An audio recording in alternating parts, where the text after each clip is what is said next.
Илинден не е само Крушевското востание, туку многу повеќе од тоа. Илинден е отпорот на секој слободномислечки македонец. Илинден е воскрикот на македонецот на секоја педа македонска почва. А ВМРО е темелот на Илинден, составен дел од таа борба за слобода.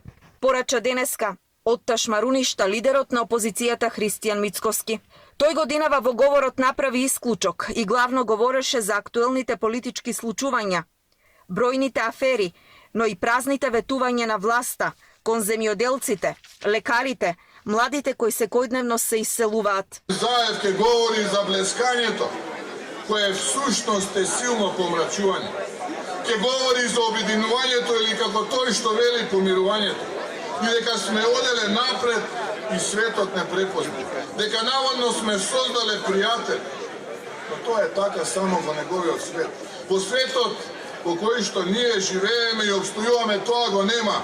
Владе апатија, безизлезност и разочарување. Европската унија, која е нашиот единствен пат со овие луѓе, стана далечна цел. Македонија секогаш имала своји колективни неуспеси и катастрофи, а денес го имаме Зоран Заев, рече лидерот на ВМРО-ДПМНЕ. Ова влада не треба да падне само поради тоа што до сега го набре. Туку Заев нека биде сигурен дека не ја забораваме и промената на името, која силно говори секој македонец овде и во светот.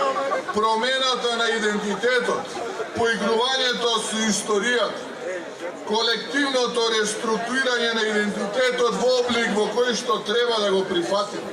Е тоа кај мене и кај огромно мнозинство македонци во Република и Македонија и во светот не проаѓа.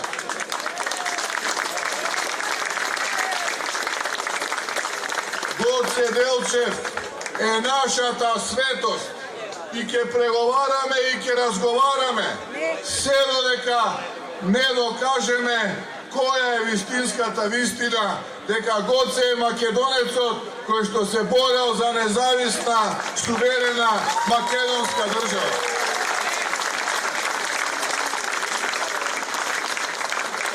А ние сме македонци од Македонија.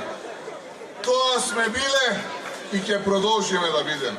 Мицкоски говореше и за последната афера со перење пари, која како што рече стигнува до врвот на власта, а потсети и на политичкиот прогон на оние кои како што истакна неправедно се во затворите.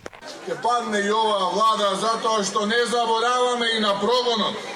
И во овие мигови, кога прославуваме ваков светол ден, не можам а да не ги споменам нашите браќа и сестри, кои неправедно седат по затворите и се под политички прогон.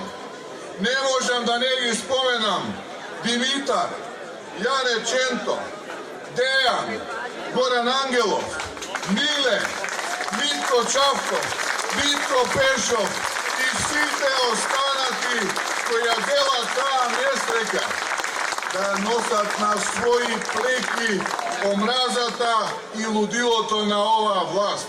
Со враќањето на ВМРО-ДПМНЕ на власт, Мицковски вети вистинско владење на правото, а правдата на премиерот Заев ја нарече лажна.